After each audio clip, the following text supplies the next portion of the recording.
공화당 의원들은 지금 바이든의 그 우크라이나 대응에 대해서 상당히 좀 불만을 많이 품을 수밖에 없는 그런 상태다.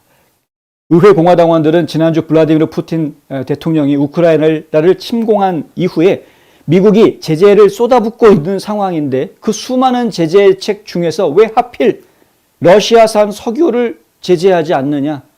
이걸 지금 들고 나왔습니다. 아주 공식적으로 들고 나왔습니다. 지금 보면 이제 RSC라고 써 있죠. 이게 바로 Republican Study Committee입니다. 연구위원회. 공화당 내에서 가장 큰 조직 중에 하나입니다. 그러니까 공화당 하원 의원들의 모임 중에서 가장 큰 모임입니다. 근데 이 연구위원회에서 이러한 내용을 구체적으로 내용을 써가지고 이거보다 더 깁니다. 내용이 한 2페이지가 좀 넘는데요. 이거 내용을 써가지고 전부 다 지금 의원들한테 돌렸습니다. 이게 이제 결국에는 바이든 대통령이 우크라이나 사태를 놓고 러시아를 제재하는 것처럼 보이지만 실제로는 러시아한테다가 돈 바치고 있다라는 이야기를 적나라하게 하고 있는 내용인데 이 비판에 가장 앞장서고 있는 인물이 바로 이 짐 뱅크스라는 인물입니다. 짐 뱅크스라는 인물하고요. 어제 제가 소개해드렸던 짐 조던이라는 하원 의원하고 이 두 짐들은 짐 앤 짐, 이 두 짐들은 아주 그 강성파, 진짜 저희가 기억해야 될 인물들입니다. 근데 이 짐 뱅크스 하원 의원, 인디애나주 하원 의원인데요. 이 폴리티코가 입수한 이 메모, 지금 보고 계신 이 메모, 이 내용에 국내 대통령의 국내 에너지 생산자에 대한 폭행이라는 표현까지 써가면서 날카롭게 비판하고 있다. 이런 이제 보도가 나왔습니다. 이게 공화당 의원들이 보았을 때는 지금 바이든 대통령이 하고 있는 행동은 지금 미국 내에서 에너지 사업에 종사하고 있는, 에너지 산업에 종사하고 있는 기업들과 그 근로자들에 대한 폭행이다라고 이야기할 수밖에 없다는 것이죠. 바이든이 마침내 러시아에 대한 경제적 압박을 강화하는 조치를 취했지만 유럽이 처음 제재를 강화한 뒤에 그렇게 했다. 유럽에서 제재 조치가 나오니까 뒤늦게라고 그래봤자 반나절 하루 차이이긴 합니다만은 바이든도 뒷북치는 제재 조치를 취하고 있다. 러시아의 에너지 분야를 미국 제재로부터는 면제시켰다. 다른 제재 조치는 취하면서 왜 러시아에서 석유 수입하는 것을 중단하지 못하느냐. 이걸 지적하고 있는 겁니다. 뱅크스 의원은 바이든이 키스톤 XL 파이프라인의 중단과 같은 조치들로 미국 에너지 생산자들을 마비시켰고 동시에 푸틴에게 미국 에너지 공급의 약 10%를 차지하는 러시아 에너지 비용을 지금 지불하고 있다. 그게 무려 하루에 7천만 달러 이상을 지불하고 있는 셈이다. 이런 이야기를 합니다. 하루에 7천만 달러. 이게 지금 석유 수입하는 데 쓰이고 있다. 러시아로부터. 하지만 바이든이 러시아산 원유를 제재하거나 금지하면 미국의 휘발유 가격이 더 올라가는 문제가 생기지 않겠느냐. 왜? 공급이 모자라니까. 이제 이런 지적도 있을 수 있다는 것이죠. 그런데 뱅크스는 메모에서 이렇게 이야기합니다. 우크라이나에서 푸틴의 침략 전쟁은 에너지 전쟁이다. 이거 저희가 얘기했던 얘기하고 똑같은 얘기인데요. 우크라이나 전쟁은 에너지 전쟁입니다. 이게 지금 저희가 보고 있는 시각입니다. 그리고 조 바이든 덕분에 미국은 그것에 대항할 준비가 되어 있지 않다. 러시아가 지금 전 세계를 대상으로 에너지 전쟁을 일으켰는데 미국은 지금 무방비 상태다. 누구 때문에? 바이든 때문에. 그렇다는 거죠. 우리는 지금 에너지에 취약한 상황이라는 겁니다. 왜? 바이든이 못하게 해놔가지고요.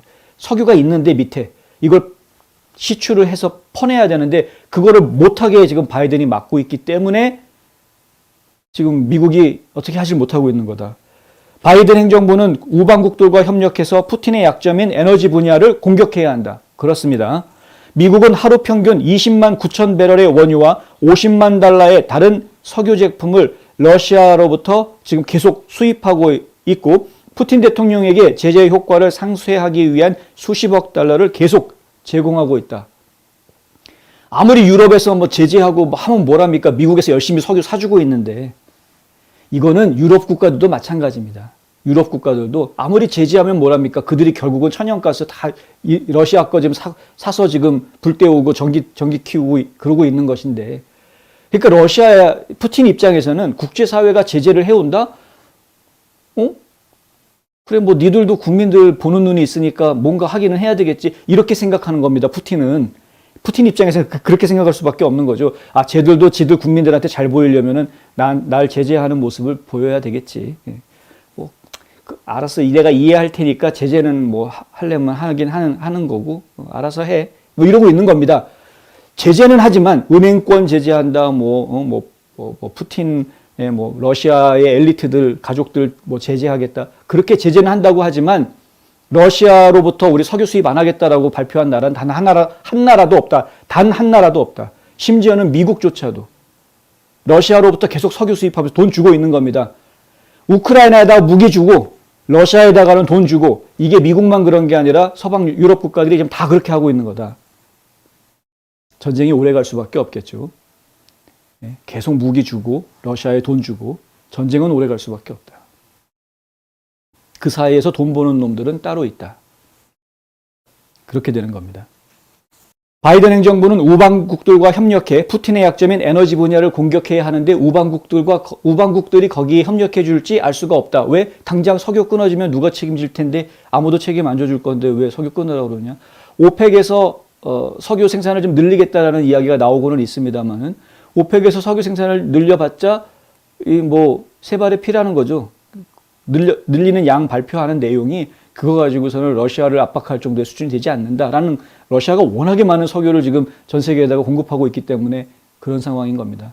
이거를 뚫을 수 있었던 것은 트럼프 때 유일하게 썼던 프래킹 다 허락해주고 시추할 수 있게 해줘서 미국이 에너지 독립국이 되는 것 밖에는 방법이 없는 겁니다, 지금. 그것 외에는 해결책이 없는 겁니다. 사실은 그렇게 해야 됩니다. 그러니까 미국이 에너지 독립국이 돼서 예전에 했던 것처럼 수출해 버리면 되는 거죠. 러시아보다 더 많은 석유 수출할 수 있는 충분한 매장량이 있습니다. 지금 미국에. 충분한 러시아보다 더 많이 수출할 수 있습니다. 그거를 지금 파지 못하게 법으로 막아놓고 있기 때문에 못하는 것인데 팔 수 있게 허락만 해주면은 얼마든지 이거 퍼낼 수 있는 것이고 이 전 세계에다 다 보낼 수 있는 것이죠. 유럽에 있는 국가들 그냥 대서양 가로질러 가지고 바로 유럽에다가 공급해주면 되는 겁니다. 그러면은 모든 게 다 해결됩니다.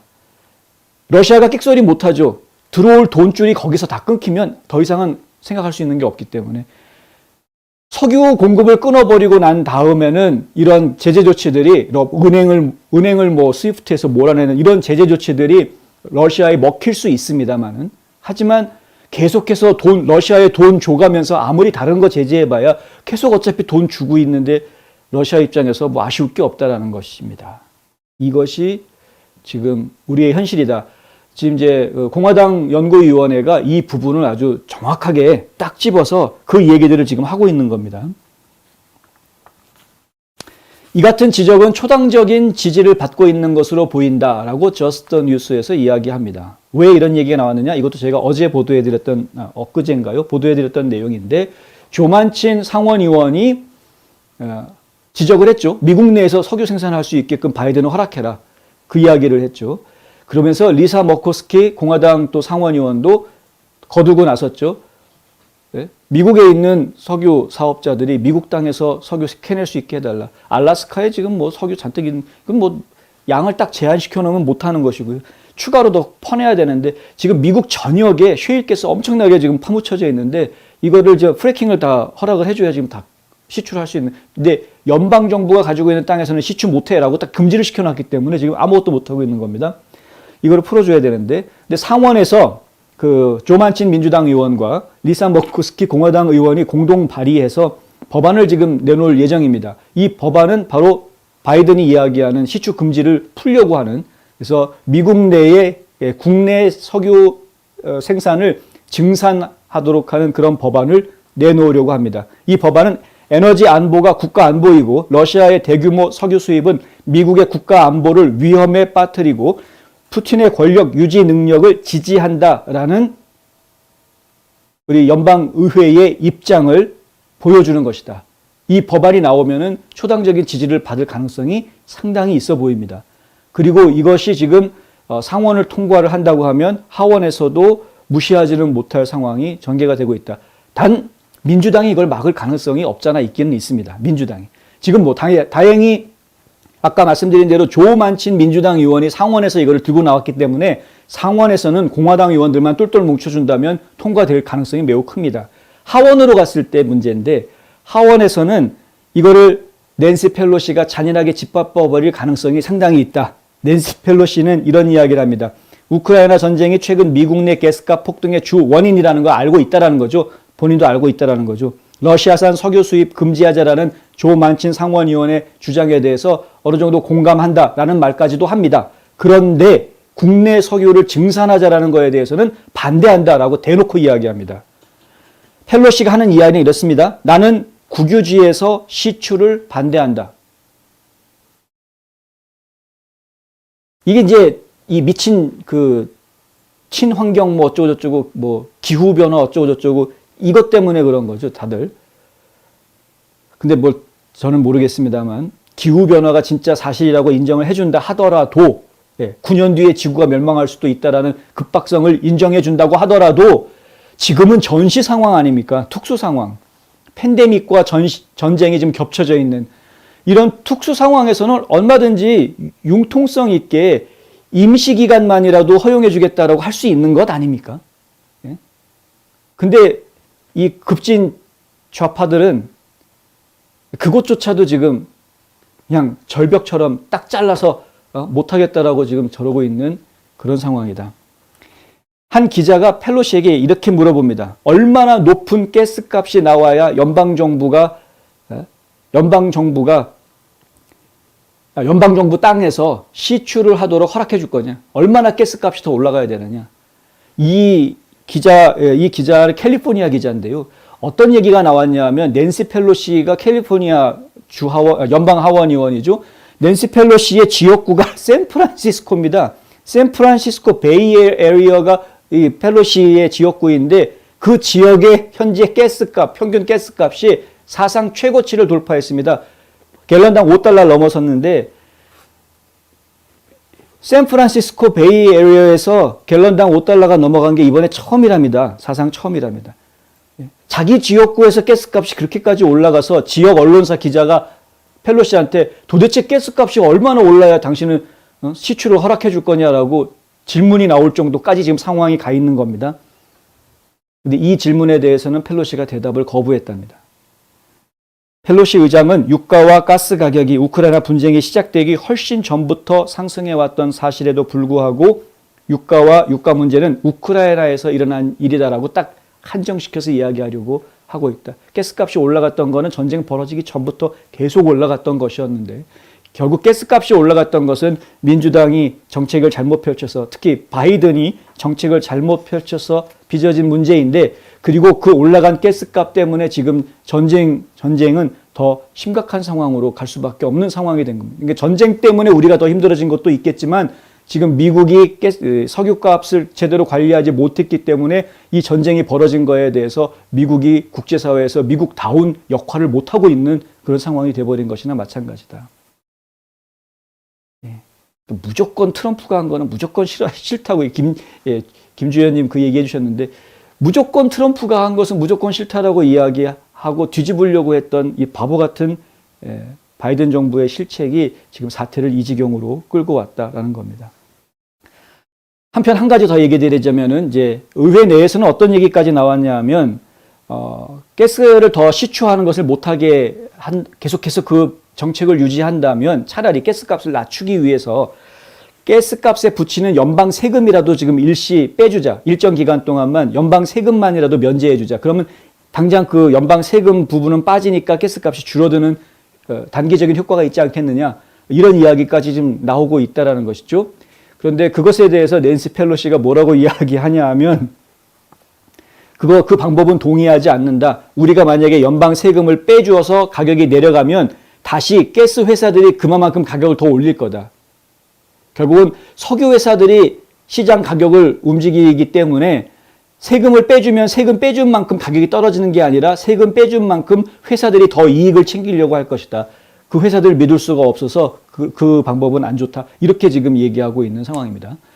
얘기를 가만히 들어보면은 이것도 안 되고 저것도 안 되고 다 안 되고 그냥 계속 올라가는 거 지켜보고 있겠다는 말로 밖에는 들리지가 않는 지금 바이든 행정부에서 추진하고 있는 가스값 안정을 위한 움직임은 정확하게 딱 하나밖에 없는데 오펙 플러스에 가가지고 제발 생산 더 많이 해주세요라고 구걸하고 있는 것 하나밖에 없는 것으로 저희는 보입니다. 물론 이제 이들이 실제로 행동으로 옮겼던 방법 중에 뭐가 있었냐면 전략 비축유를 푸는 것이 이제 있었죠. 전략 비축유를 풀면은 가스값이 어느 정도 안정될 수 있다. 순간 공급이 해결되니까 좀 떨어질 수 있다라는 것인데 전략 비축유라는 것이 뭐 그렇게 무한정 있는 것이 아닙니다. 요번에 3천만 배럴 푼다고 하는데 미국에서 3천만 배럴 풀어봤자 보름 정도 쓰고 나면 끝이라고 합니다. 끝. 예. 그러니까 2주 뒤에면 또 또다시 올라가야 되는 그런 상황이 되는 것이고. 그리고 낸시 펠로시가 주장하고 있는 내용대로라면은 전략유를 풀어서 가격을 낮추려고 해도 가스 회사들이, 이 석유 회사들이 자기네 이익을 챙기려고 가격을 올려버리면 어쩔 겁니까? 그러면은 전략유 풀어봤자 석유 가격은 계속 올라갈 수밖에 없는 건데.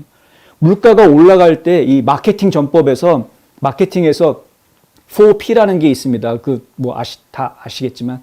4P라는, P로 시작하는 단어들 이 네 가지가 마케팅이 굉장히 중요하다라는데 그 중에 제일 중요한 게 프라이싱이라는 이야기를 많이들 하죠. 가격 결정을 어떻게 하느냐에 따라서 그 물건이 잘 팔리기도 하고 덜 팔리기도 합니다. 근데 가격 결정을 할 때 회사들 입장에서 가장 신경 쓰는 부분이 뭐냐 하면 소비자들의 심리 상태입니다. 소비자들이 어떤 심리를 가지고 전반적인 국민들이 어떤 생각을 가지고 있느냐를 가지고 가격 결정을 할 때 상당히 중요한 잣대로 삼는다는 것이죠. 근데 지금 많은 국민들이 전쟁이 벌어지고 있고 미국 땅에서는 시출을 못하게 하고 있고 결국은 해외 석유를 수입해 오는 상황이 되었다는 것을 너무나도 모든 국민들이 빤히 알고 있는 상황이기 때문에 석유값이 계속해서 올라간다라는 부분들을 국민들이 알고 있는 상황에서는 석유 회사들은 가격을 슬금슬금 올릴 수 있는 가능성이 매우 높은 겁니다. 왜? 국민들이 반발 심리가 없어지니까 가격이 올라가는 걸 이해하기 때문에. 이러니까 가격이 올라갈 수밖에 없어라고 이해하기 때문에 가격을 계속 올릴 수 있는 겁니다. 이것이 이제 마케팅 전법이 되는 거죠. 그러니까 결국에는 비축유 풀어봤자 석유값은 계속 올라갈 수밖에 없다. 이게 이제 이 바이든 행정부가 지금 크게 잘못 생각하고 있는 겁니다. 국민들이 석유값이 올라가는 걸 이해하지 못하는 상황이 되게끔 상황을 반전시켜 놔야 가격이 안정이 됩니다. 그게 가장 대표적인 예가 미국 내에서 석유 생산 더 하게 해주겠다. 이건 끝납니다. 이러면 다 끝나버리죠. 그럼 국민들 생각이 바뀌지 않습니까? 미국에서 석유가 더 생산이 돼?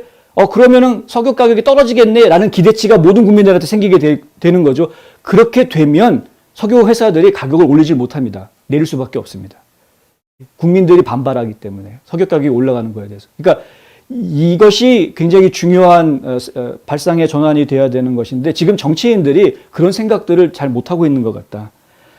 물론 다른 생각이 있겠죠. 아까 말씀드린 대로 미국 내에서 석유 생산하면은 그러면 러시아 석유 수입 안 해야 되는데 러시아 석유 수입 안 하면 러시아에 돈을 어떻게 주냐.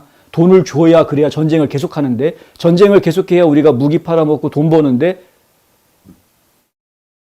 지금 이 상황 가스값 파동 상황이나 이 우크라이나 전쟁 상황은 이것은 매우 위험한 상황이다. 미국 내에서 특수계층에 있는 일부 자기네들끼리 이너서클 안에 있는 몇몇 사람들끼리 자기네들의 부를 챙기고 있는 매우 위험한 부정, 부패 행위들을 지금 우리가 보고 있는 거나 마찬가지다라는 이야기죠.